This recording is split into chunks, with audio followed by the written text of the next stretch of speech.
Welcome to the Diary of a Muse podcast. I'm Tess Day, and I'm absolutely thrilled to have you here with me, embarking on this journey of discovery and transformation. In today's podcast, we're diving into something deeply personal, yet universally powerful: listening to your inner voice. Whether you're leading a business, managing a team, or navigating your career, you've probably heard the advice to trust your instincts. But what does that really mean? And how can you hear your inner voice when the world is so loud? The pressures of decision making can feel overwhelming. And when things don't go as planned, it's easy to feel stuck. But what if that stuckness is actually a signal? A moment where your inner voice is urging you to pause and reflect. In this episode, we'll explore the science behind listening to your inner voice, how it can change your life, and why it's crucial to your leadership and business success. I'll also share a real-life example from one of my clients to illustrate how powerful this process can be. And I will leave you with some suggested action steps you can practice to merge this voice into your daily life. So grab a coffee, get comfortable, and let's dive in. When we think of leaders, we often imagine decisive, confident people who move forward quickly. But here's the truth. Even the best leaders face moments of uncertainty, times when the noise of expectations and opinions drowns out their inner guidance.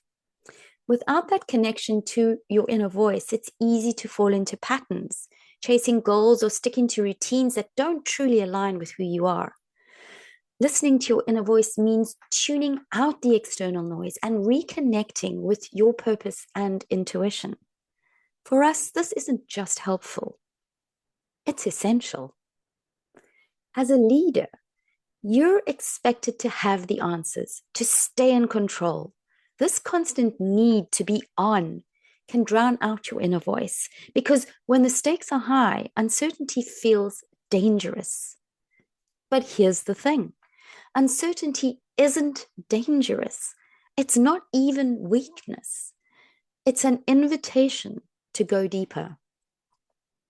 Every day we make countless decisions, often relying on data, logic, and advice. While these tools are critical, they can't replace our inner knowing. Listening to this voice can be the difference between burnout and fulfillment, between chasing success and finding meaningful achievement. We sometimes silence our inner voice because we feel it will take us in an unconventional direction. But that's where the authentic leadership begins. True leadership happens when you lean into those quiet, intuitive whispers.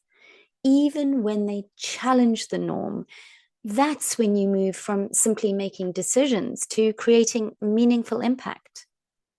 Let me share a story about Mark. By the way, it's not his real name. This example highlights the transformative power of aligning external insights with internal guidance. Mark came to me after 20 years in the corporate world, where he had thrived in a structured environment. Decisions were clear, data-driven, and validated by measurable outcomes. But when he decided to leave that world and start his own business, he quickly found himself in unfamiliar territory. Midway through building his business, Mark hit a wall. It wasn't just a small obstacle. It was a kind of stuckness that feels like being trapped in quicksand. Every effort to push forward only deepened his frustrations.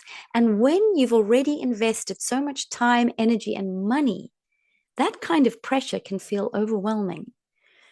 And this is where I stepped in to guide the process. Instead of focusing on the immediate business challenge, I helped Mark pause and shift his perspective. We explored what this stuckness was really telling him. Together, we uncovered that starting a business was a completely different experience from his corporate career. Without the familiar structures and feedback loops he was used to, Mark now faced the unfamiliar. Space to reflect and listen to his own inner voice. At first, this felt uncomfortable for Mark. He was so accustomed to external validation that relying on gut feelings and intuitive guidance felt foreign. So I guided him step by step, helping him recognize and trust his inner voice. We used reflective exercises, open conversations, and moments of quiet to create clarity. But I also encouraged Mark to seek balance by leveraging his network. I suggested he reach out to trusted people who had experienced navigating similar challenges, maybe former colleagues, mentors, or friends. Mark approached these conversations with curiosity, asking open-ended questions like, what was most valuable for you at this stage? And what unexpected lessons did you learn? These conversations became an important complement to the inner work we were doing. I helped Mark weave these external insights into his growing inner clarity. One pivotal moment came when we looked closely at his sales strategy. Mark realized through our conversations that the approach he had initially planned felt misaligned with his values and vision. Encouraged by both advice from myself and the inner confidence he was building, we redesigned his sales strategy together, this time in a way that felt truly authentic to him. Once this alignment was in place, everything started to flow. He approached the remaining steps of his business plan with renewed clarity and confidence. The stuckness he had experienced wasn't just a barrier, it was a signpost pointing towards something deeper that it needed attention. The process of guiding him through this wasn't about giving him the answers. It was about helping him uncover them for himself. By pausing, reflecting, and integrating insights from both his inner voice and trusted advisors, Mark transformed how he approached challenges. The result? A business plan that wasn't just completed, but felt deeply aligned with who he was and what he wanted to create. The frustration and overwhelm gave way to clarity and momentum. So this example shows us that success isn't just about solving problems. It's about evolving how you approach them. By blending inner guidance with external wisdom and having someone to guide the process, you can move through uncertainty with confidence and authenticity. We often talk about intuition and the inner voice like it's something mysterious, almost mystical. But the reality is, there's a lot of science to back up this idea of inner knowing. Dr. Joe Dispenza, a leader in neuroscience and personal transformation, has done extensive work on how the brain and body connect when we quiet the mind and create space and stillness. I have recently read his books, Evolve Your Brain and Breaking the Habit of Being Yourself. Dispenza explains that when you're constantly in a state of stress, something most leaders can relate to, you're stuck in a survival mode where the brain operates from familiar patterns. It's like running on autopilot, relying only on past experiences and external inputs. But when you intentionally create space for stillness, you activate different parts of your brain, specifically the frontal lobe, which is the creative and higher thinking part of your brain. This is where the magic happens and where your intuition lives. So when we talk about listening to your inner voice, it's not just about trusting your gut. It's about shifting your brain out of stress mode and into a more creative, problem-solving state. We're people first. And just like anyone, our brain needs time to recalibrate and connect with deeper wisdom. So why is this process so transformative? Because it allows you to live and lead authentically. When you listen to your inner voice, you make aligned decisions. Instead of following external expectations, you follow what feels true to you. You reduce stress.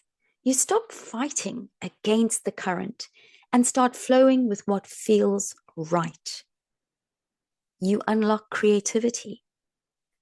By stepping out of survival mode, you access new ideas and possibilities that were previously hidden. But the biggest change is this. You start living a life that feels meaningful. It's not just about achieving goals. It's about creating a life and business that reflect who you truly are. Now, let's get practical. How do you actually start listening to your inner voice? Here are 3 simple steps that you can begin with. The first one is to create space for stillness. So your inner voice won't compete with the noise of your day. So you need to set aside some time, maybe 10 to 15 minutes a day, to just sit quietly. This could be through meditation, journaling, or simply being present without distractions. Number 2, ask yourself the right questions, like, what is this stuckness trying to tell me? Or, does this decision align with my values? These types of questions help you connect with deeper insights. The key is to listen without judgment and don't rush it. When we are tapping into something we haven't done before, it can require a little patience to allow it to show up. And number 3, trust the process. When your inner voice speaks, it may not make immediate sense. Trust it anyway. Like a compass, it's guiding you in the right direction, even if you don't see the full map yet. Listening to your inner voice isn't just about business or leadership. It's about creating a life that feels aligned and authentic.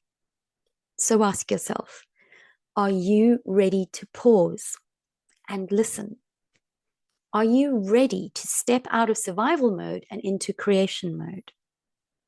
If you've been feeling stuck or unsure, maybe this is the moment to trust your inner guide. Thank you for joining me. If this episode resonated with you, I encourage you to just take 10 minutes this week to create stillness and ask your inner voice what it's trying to tell you. Share this episode with someone who might need to hear it. And remember, your inner voice is always there, waiting to guide you. In my next episode of The Diary of a Muse, I'm joined by Jeff Whittle of Silver Strong Fitness, based in San Diego. We'll be talking about the connection between body health and thriving in all aspects of life. So until next time, keep trusting your muse and creating a life that feels true to you. Bye for now.